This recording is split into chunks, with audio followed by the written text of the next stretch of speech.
안녕하십니까. 인터넷방송국 파도TV 정승현의 인천포커스입니다. 오늘은 GTX 건설에 따른 원도심 발전 문제에 대해 말씀드리고자 합니다. 민선 8기 유정복 인천시장은 제물포 르네상스와 같은 원도심 발전, 그리고 경제자유구역 활성화를 통한 신도심 개발을 공약했는데요. 결국 원도심 신도심 균형 발전을 주요 시정과제로 제시한 셈인데, 이를 위해서는 향후 원도심이 어떻게 지속적으로 발전해서 신도심과의 격차를 줄여갈 것인가 하는 것이 주요 과제라고 생각됩니다. 인천에서도 연수구는 원도심과 신도심이 함께 있는 대표적인 지역으로 고층 빌딩과 인구 유입이 빠르게 증가하는 송도 국제도시에 비해서 원도심은 발전이 정체되어 있는 상황인데요. 향후 원도심을 어떻게 발전시켜 원도심, 신도심 균형 발전을 이룰 것인가 하는 문제가 특히 연수구에서 최대 현안 과제인 동시에 이 문제는 앞으로 인천 전체 균형 발전의 바로미터 역할을 한다고 보입니다. 연수구 원도심 발전을 위해서는 여러 문제 중에서도 낙후된 교통 문제를 해결하는 것이 중요하다는 의견이 많은데요. 그 대표적인 수단으로 송도 국제도시를 출발하는 GTX-B 노선의 연수구 원도심 정차역을 추가해야 한다는 목소리가 많습니다. 오늘은 연수구 원도심 총연합회 최희동 공동대표를 모시고 GTX 건설과 원도심 발전 문제에 대해 대담하는 시간을 갖겠습니다. 최 대표님은 지역에서 주민 커뮤니티를 이끌고 활발히 활동을 하고 계시기 때문에 주민들의 입장에서 어떻게 생각하고 계시는지가 궁금합니다. 특히 GTX 정차를 통한 원도심 발전 문제에 대해 기존 정치권의 논리가 아닌 주민들의 솔직한 의견을 들려주시기 바랍니다. 최 대표님 안녕하세요. 네, 안녕하십니까? 네. 네, 저는 연수구 원도심 총연합회 공동대표를 맡고 있는 최희동입니다. 예, 제가 GTX 문제에 앞서서 우선 한 가지 전반적인 좀 질문을 드리고 싶은데요. 네. 그 원도심 발전에 있어서 연수구 원도심 발전을 위해 꼭 풀어야 될 과제가 있다면 어떤 것들이 있다고 생각하시는지 이제 전반적인 좀 답변을 부탁드리겠습니다. 네. 연수구 원도심은 준공 30년을 앞두고 있는 아파트 단지가 굉장히 많습니다. 그래서 원도심 내 젊은 사람들이 신축 아파트가 많고 교육열이 높은 송도 신도시 이사를 많이 가게 됩니다. 그래서 더욱 발전이요 더디게 되는데요. 불균형이 심화되고 있습니다. 그래서 이번에 제1기 신도시에 연수가 포함된 특별법이 국회에 발의되어 있는데 반드시 통과되어야 한다고 생각합니다. 제1기 신도시에 연수가 포함돼서 네. 이제 한 30년 정도 경과한 신도시들을 재개발하는데 여러 가지 좀 혜택을 주는 그런 특별법이죠. 네, 그렇죠. 예. 그게 조속히 좀 국회 통과되어야 한다고 생각하고요. 네. 어떻게 보면은 이제 연수구 이 원도심에 부모들이 사신다면은 그 자식 세대가 좀 신도심으로 이사간 그렇죠. 그런 경우도 많고 네네. 어쨌든 한 가족 느낌인데 네. 그 중에서 오늘 주제이기도 한 이러한 GTX나 KTX와 같은 네. 교통 문제 해결이 특히 원도심 발전을 위해 중요하다고 많은 지적이 있지 않았습니까? 예. 우리 대표님께서 이끌고 계신 그런 수많은 주민분들이 모여 계신 커뮤니티에서는 네. 이 GTX-B 수인선 추가 정차역이 꼭 필요하다라고 주장하는 이유로서 어떤 이유를 들고 계신가요? 네. 원도심에서 서울까지의 접근성이 사실 너무 떨어집니다. 제 개인적인 이야기를 하면요. 저희 두 딸이 원도심에서 서울에 있는 직장으로 출퇴근을 했었는데 거의 1시간 반 정도 걸리더라고요.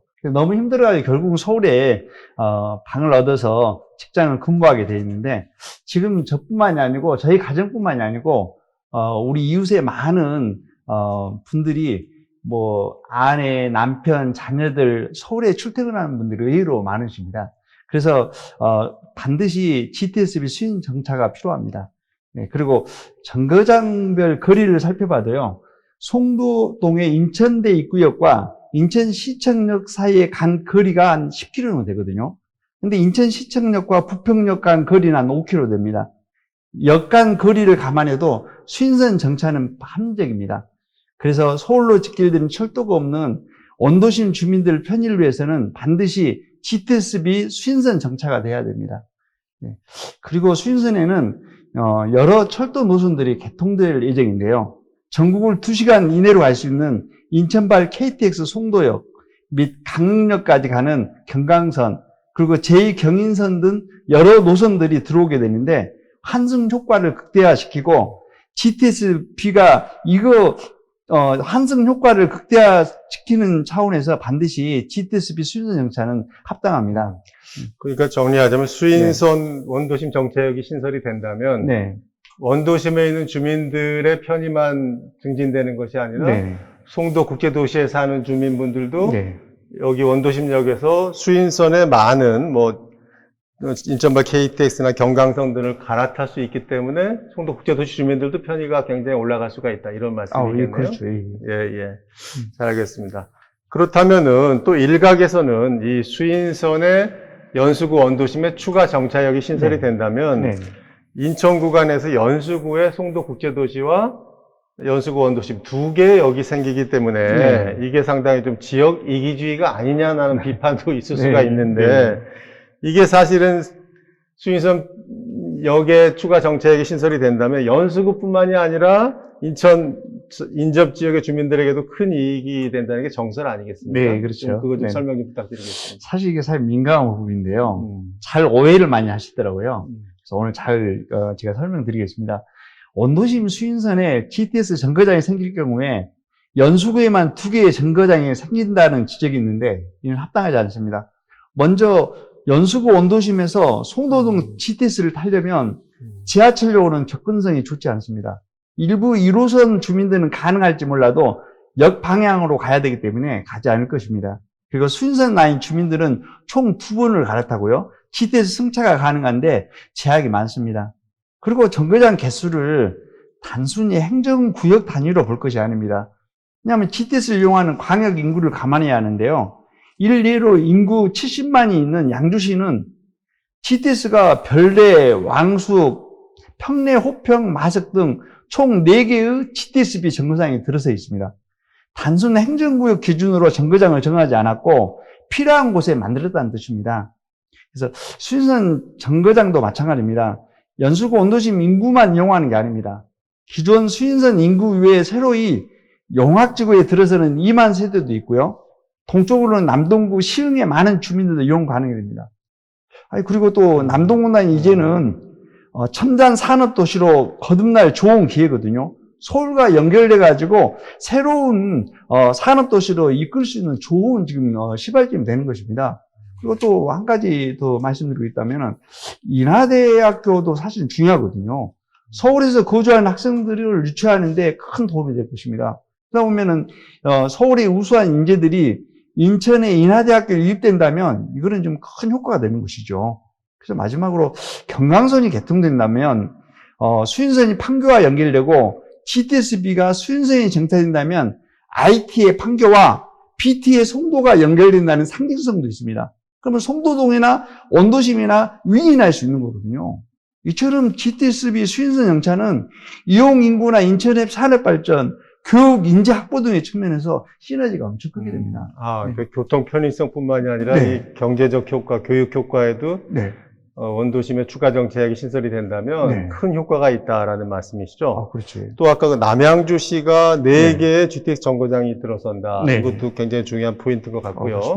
또 제 생각으로는 앞으로 이제 연수구 인구가 50만을 넘어가게 되면 송도가 이제 연수구에서 송도구로 분구될 가능성이 높아지지 않습니까? 그렇게 된다면 이게 한 구에 2개라는 얘기보다 이제 각각의 구에 하나씩 있게 되는 그런 포인트도 지적할 수 있다고 생각이 됩니다.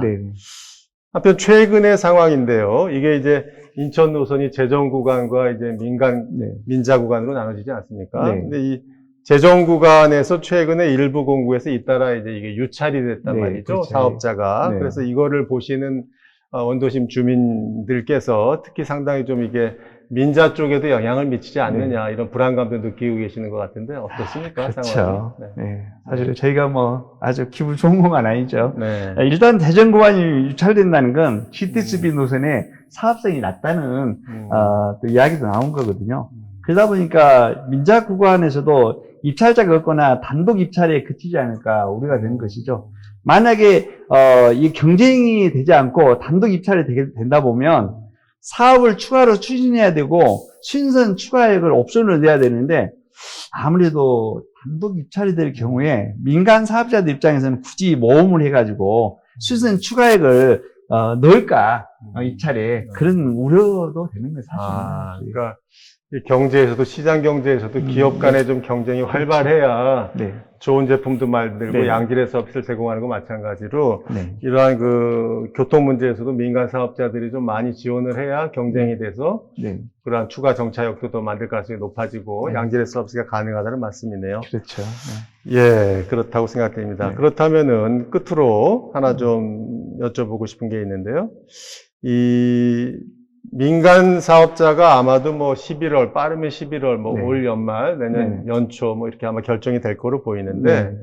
그것이 이제 선정이 된다면 앞으로 이런 민간 사업자가 기존의 송도국제도시에서 인천시청 네. 사이에 이제 수인선 라인에 원도심 정차역을 만들 수 있도록 이제 네. 많이 힘을 모아야 될 텐데 네. 특히 이제 지역 정치권이 좀 힘을 모아서 그런 네. 것들이 가능하게 해야 된다는 목소리가 많이 있습니다. 네. 그래서 우리 대표님께서 이렇게 이끌고 계신 이런 주민 커뮤니티에서는 이 지역 정치권에 어떠한 목소리를 내달라는 그런 의견들이 많으신가요? 네. 사실 뭐 우리 정순영 당협위원장님께서 이번 올 그 겨울에도 그 추운데 GTS 수인선 정차를 위한 그 서명운동을 직접 하셨지 않습니까? 그렇죠. 그것만 먹어도 사실 저희가 든든한데요. 그래도 저희가 또 바라는 게 있다면, 그럼 민간 사업자는 사업을 우선시해야 됩니다. 그러다 보니까 GTSB 노선 자체의 사업성이 높지 않기 때문에 역세권 개발, 복합물 및 아파트 등을 통해서 수익 창출이 민자에게 어필이 돼야 됩니다. 민자는 운행 수익보다는 어떻게 보면 역세권 개발에 더 관심이 클 수도 있는 거거든요. 그래서 결국은 수인선 내에서 개발이 가능한 부지가 있는 곳에 GTSB 정거장을 만들어서 사업성을 높여야 합니다. 인천시가 이번에 발표한 추가 정차역에 들어가는데 재원을 역세권 개발 사업으로 충당하겠다는 발표한 것과 같은 의미거든요.